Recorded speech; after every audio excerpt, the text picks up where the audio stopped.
Okay.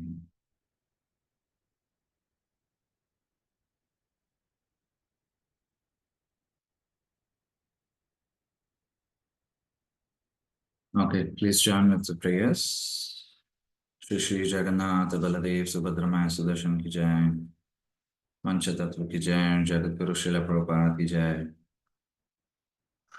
Om Ajnanatimirandasya Gnananjanashalakaya Chakshurunmilitam Ena Tasmai Shri Gurave Namaha.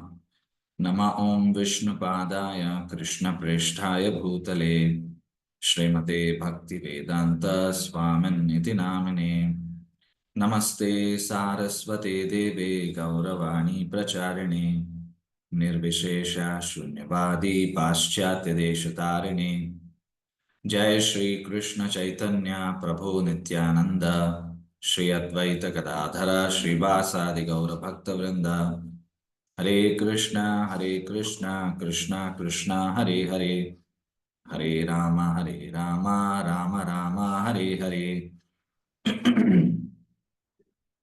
So welcome all the devotees.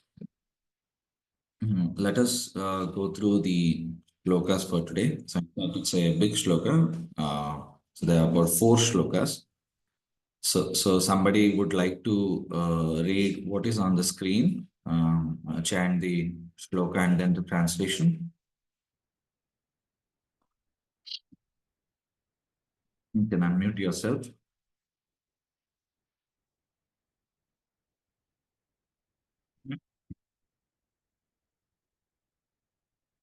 Okay. So let me read it down.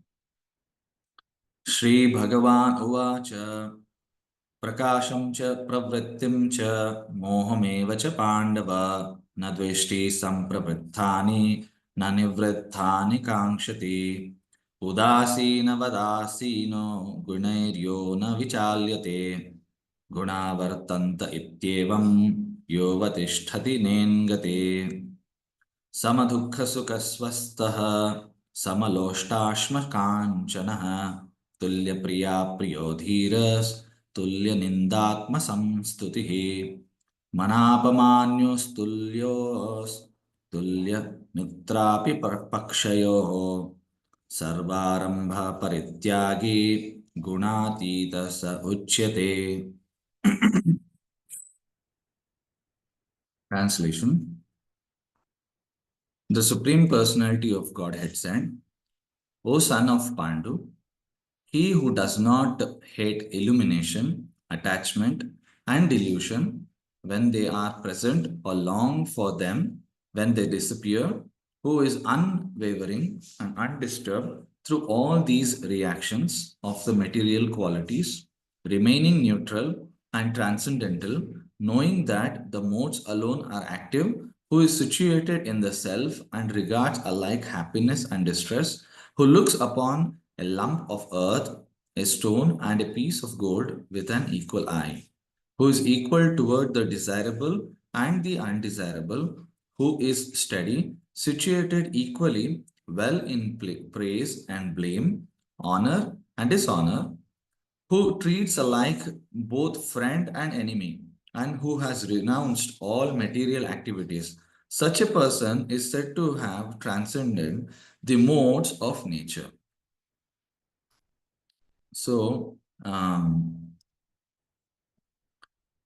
devotees, Krishna is answering to Arjuna's question, the previous question which he had asked. So Arjuna had inquired in between in the 21st shloka that what are the symptoms, what is his behavior, and how does he go beyond crossing these 3 modes. So these 3 questions are asked. So one is symptoms, his actions, then what is the process. So these 3 things were asked, and for that Krishna has answered in these shlokas 22 to 25. And then he goes on explaining further after this 25th shloka also. Sorry. So, if you see in the beginning, Krishna explains about 3 things. illumination, prakasha, then attachment, then delusion. So these three belong to three different modes of nature. Then he further explains what are the qualities one will have to acquire or behave in such a way that he'll be able to transcend the modes of nature. How he is an observer. So generally, what happens is we observe the outside world. Like I don't observe myself, I observe the outside world, and I'll see how, for example, I keep observing. That is how the mind works. I observe something within my family, or I observe in my office, or in my school, my friends, my relatives, and based on that, my mind is judging something. So seeing is not believing. We will assume certain things. There are some misunderstandings coming up, or the things which I saw, which I understood, it might not be the right way. What the other has gone through, and sometimes we will observe which are right things also. So it is not a 100% resultant activity what I'm doing. So based on that, I'm living. Whatever I'm observing day to day life, every moment, I'm the process of my thinking, the thoughts. So based on that, I'm taking certain decisions, and based on that, I am living. I'm making my decisions because like that the person is or the situation is or the places are there. So based on that also I am taking certain thoughts and I'm processing it and I'm living my life. That is what it is there. Now here is something which is Krishna telling Arjuna that you have to observe within. You have to start see within yourself. So here in Bhagavad, this is not the only shloka. Krishna explains many shlokas, many verses which I have come across where he mentions exclusively to Arjuna that you have to start looking into yourself. That is how the process of how you want to engage in devotional service will change. That is how you purify yourself. So there's something called we are always into the outside world or outer world. Then he's talking about the inner world. So in the inner world, there are two things which comprises. One is our mental activities, which is related to our mind, and there's another thing which is called spiritual. Now, most of the time, or 99.99% time, we are not trying to connect to the spiritual activity. Generally, if I'm not into Krishna consciousness, that is not the activity which is running. The mental concoction which is happening, the mental thought process which is happening, it is always propelled or it has been pushed by the three modes of nature. Either it will be goodness or passion or ignorance. And based on that, there are qualities which is coming up. Like it can be lust, then can be anger, then can be greed, or then be desire, so many things. There can be frustration. So many things which is happening. So this is how my thought process is going on. So Krishna here is telling because you're thinking that way, you're accumulating so many things, and based on that, you're living your life. Now you want to come out of that, start observing yourself. How this intrusion of thoughts, now how it is happening, these thoughts are coming because of the modes. Now, how do you control that? You need to put a control point to your thoughts. We go through that so many times. We would have spoken something, we would have done something, our actions. Then after some time, I would think that that was the night, not a right way, which I would have said, or what I decided was incorrect. Then this guilt is always there. You will think at the moment while saying something or doing something, yes, I was the right person, I did the right thing, I'm perfect in that. But after some time, you'll think based on the situation that, oh, there is some mistake. So this guilt feeling keeps on coming in you. So this is how it is wavering. That means you go along these waves up and down in our life. So that is how our thoughts are working. So now here Bhagavad Gita doesn't tell that you always be in guilt of what you did. It doesn't mean that once you come to spirituality, you keep observing yourself and you keep condemning yourself, that whatever you're doing is a foolish thing, or you're not a perfect person. No, it is not showing you the direction in that way. So what Krishna is telling is you start observing yourself and you try to analyze what kind of thoughts is coming and how it is taking you or leading you somewhere. So that is what he's telling to Arjuna. And don't be in guilt always. Don't be guilty of whatever you did always, but try to understand that what your thoughts and what your actions are going. What is the purpose? So you speak something, what is the purpose? And you do something, what is the purpose? Is it connected to spirituality? So that is where he is coming to. So the spiritual thoughts and the mental concoctional thoughts, they are two different things. So Krishna is telling, the moment you try to analyze and you strive means you endeavor. Okay. In another shloka, Krishna tells in Bhagavad Gita that in this world, every endeavor has a fault. And mentions this, just like fire has smoke. Smoke is covering the fire. So we don't see the fire, but there is smoke. But we can understand because there is fire, there is smoke. So he mentions that. So similarly, not everyone is perfect. So Krishna mentions in another shloka.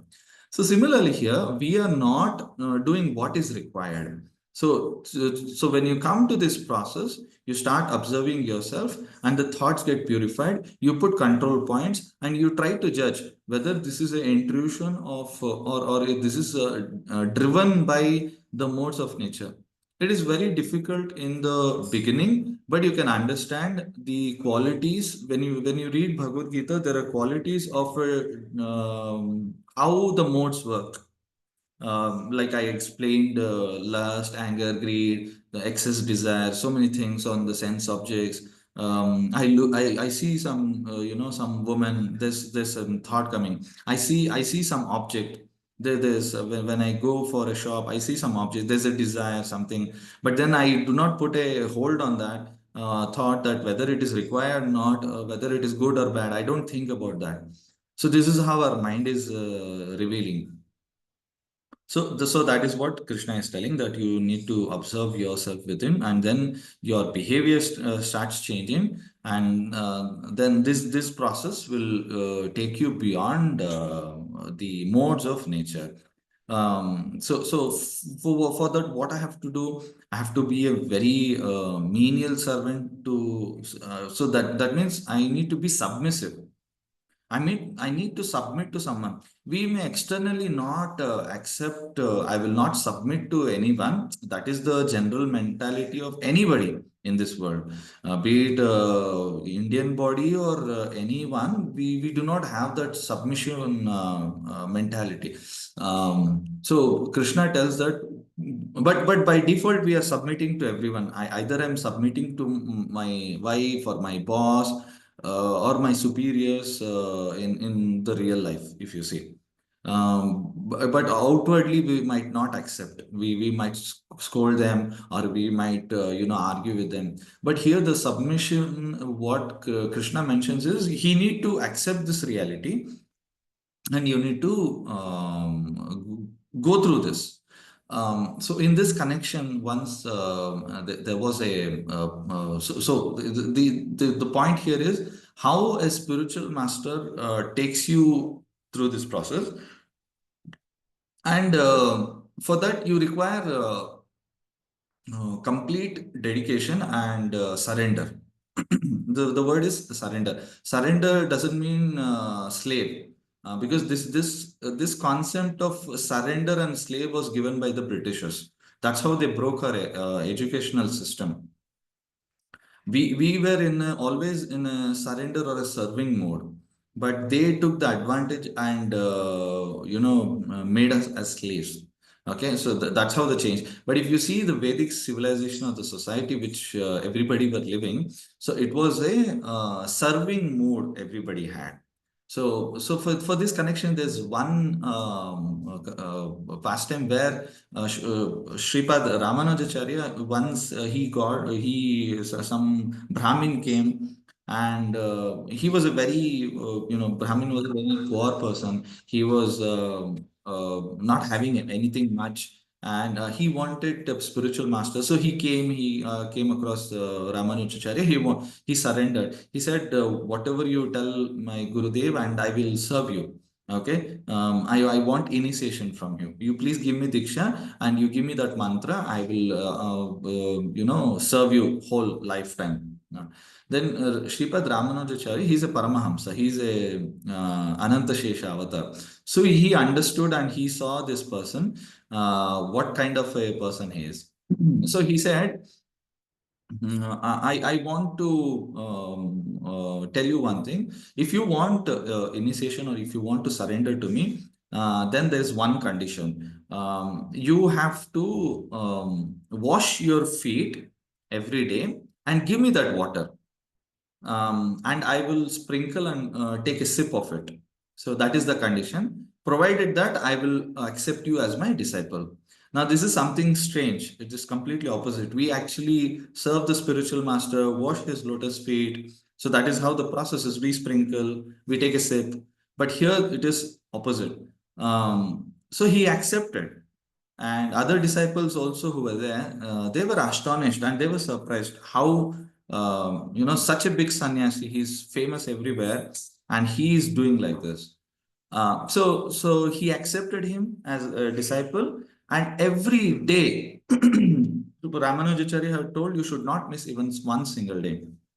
Every day he would bring that water, and Ramanujacharya would sprinkle and take a sip like this. So once it so happened that Ramanujacharya went on a preaching, and it was whole day it was very busy. So he had prasadam in another house. Then he went to another householder. Then he came late in the night. Then he saw that this Brahmin, he was outside his kutir, his hermitage. He was sitting with that bowl. So Ramanujacharya asked, he was with his disciples also, personal servants. So he asked, "Oh Brahmin, what is that you're still here? It's late in the night. It's dark. Haven't you had anything?" So he said, "No, no, Guru Maharaj. That day you told that until and unless I give you this, I should not do any activity. This is the first activity. I need to serve you the thing which you asked. The water washed my feet." So the whole day he did not eat. He did not drink also. He was just waiting for his guru outside his house, his ashram, so that he can give, and then he can, have his regular things. So here the dedication and the surrender, that is what is mentioned. How this devotee was so pleasing to Ramanujacharya. So why this is important is the neutrality stage, and be it honor, dishonor, be it stressful life, or it can be pleasurable life. So devotees have showed of being equanimity to a neutral stage. So Krishna mentions about in this shloka these qualities, how one has to transcend all the modes and exhibit these activities. So there's a behavior, there's actions which is involved. So you're able to transcend the modes of nature. So that is what is explained. So you have to be very steady in the spiritual life. There's one more pastime which comes to me very, very close to this shloka. You might have heard about this pastime in the past also. This is mentioned in Srimad Bhagavatam about the king Rantideva. So Rantideva was a very powerful king, and he ruled for many years. But once it so happened, he was very equal to everybody, just like Ambarish Maharaj. He was equal to everybody. So once it so happened that during a period there was no grains which were going, there was no rains pouring. So people had this distress. So they had to go through this calamity. And Rantideva looking at this, at his subjects, because he's the king. So he fasted for 48 continuous days. He did not even take a sip of water also. We do Ekadashi. Devotees will do Ekadashi by taking some fruits, some non-grain. We prepare something, sabudana, khichdi, something like that. But for 48 days, that is like 1.5 month, he did not take anything, not even a sip of water, so that people in his kingdom can live happy, peacefully. So whatever boon, the Supreme Lord can give them, so they can be happy, they can grow grains, everything. So rain is coming on time. So this is the ideal king who is ruling the kingdom.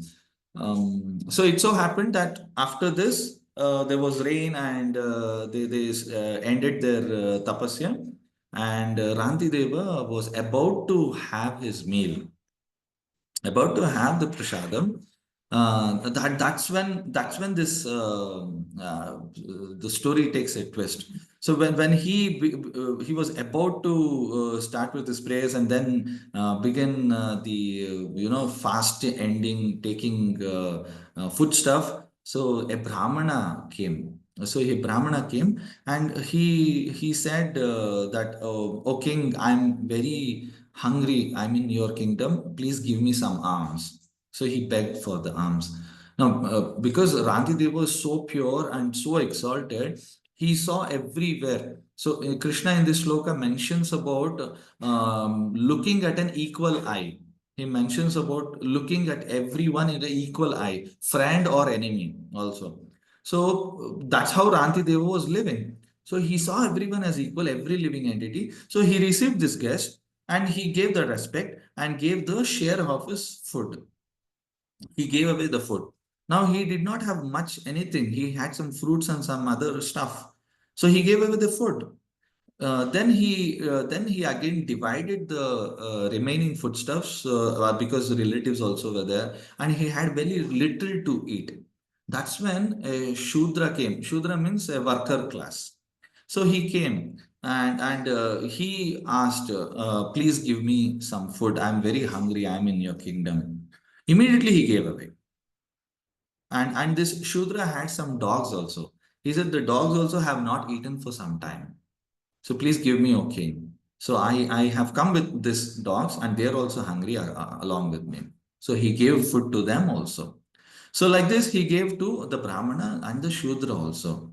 Now he did not have anything. He had only a glass of water to drink. At least he can break his fast by drinking a glass of water. He did not have anything. So that's when he was about to drink, and this Chandala was standing. Chandala, in Sanskrit, the abbreviation or the description which is given is, Chandalas are those who even sometimes eat dog meat.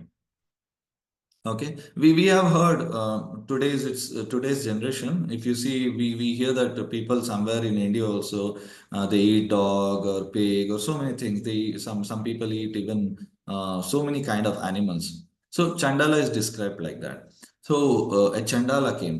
Now a person like that comes. We don't want to touch or talk to them, right? We behave like that normally. So Chandala came, and he said, I am a very low person. He said, "I am a Chandala, so I'm very hungry. At least give me, I'm thirsty, give me water. I don't want anything, at least give me water, because nobody touches me in the society," like that, he said. So looking at this pitiable condition, so he gave away the water also what he had. So he had nothing. He did not have food. He did not have those fruits also to give, and he did not have water also. So he gave away everything at that situation, and he could not break his fast for 48 days. After that also, he could not break his fast. Then he was praying that so many living entities are suffering. O Supreme Personality of Godhead, I do not wish for any siddhis, the Ashta siddhis. I do not want anything, but please, take away all the miseries which the living entities are going through, the distress. Okay, and he prays that I do not want even nirvana or salvation. I do not want any salvation from the repeated birth and death. All I want is let me live along with these living entities, help them come out of the distress, and let me take all those distress on myself. Let me, free them from that suffering. Let me take all the suffering. So, like this, he prayed, and that's when all these three personalities, the Brahmana and the Shudra and the Chandala, they changed. So they changed. They were none other than Brahma, Shiva, and the other devatas. So the dogs which appeared. So all this, it is dramatic, but it changed. And they said, we are very much satisfied the way you have acted, the way you have behaved. You have shown so much compassion out of the distress you saw among the living entities, and you have seen everybody with an equal eye. So very very pleased with your actions, he said. They said. So King Rantideva did not have any ambition to enjoy any material benefits. Leave alone food habits. We have so many anarthas within ourselves. We ask for so many things every day in, day out. And based on that, our endeavor is there to acquire so many things. So the only means is if I acquire so much of money, I can fulfill my desires. But if you look at this king, he has so many people coming to him, and he doesn't have any anarthas. He's giving and giving and giving, and he doesn't want anything for himself, even a sip of water also. So finally, Lord Vishnu, the Vasudeva comes to him, and he blesses him that I'm always satisfied with you. So here, this is the way of Krishna conscious life. How we can get out of this illusory energy, Maya, which is attacking us every time, and how we can exhibit the qualities which is mentioned. So it is through the practice which takes place, one can become a pure devotee. So King Rantideva is famous in Bhagavatam, and he is famous even in the other worlds also. He's not just like some personality is very famous here for some time in this world. It's not like that. So he's been mentioned even in the devatas. Among the devatas also, they discuss that how King Granthi Deva lived and how he was with his subjects. So this is how, and how he pleased everybody, and they mention about this activity also. So we need to understand from this perspective, and go through this shloka today and meditate on this, what Arjuna asked, and how Krishna replied the symptoms, the behavior or the actions, and the process, how it is involved. So it is very pleasing, and it is very very much applicable in today's life also. It's not that, oh, it's just stories and just hear and just go away. No, these are things which are very much applicable to our daily life. Okay, so I end my class here. Thank you very much. It's time up. Dandavas pranam to everybody. Let us meet again in the next class. Hare Krishna.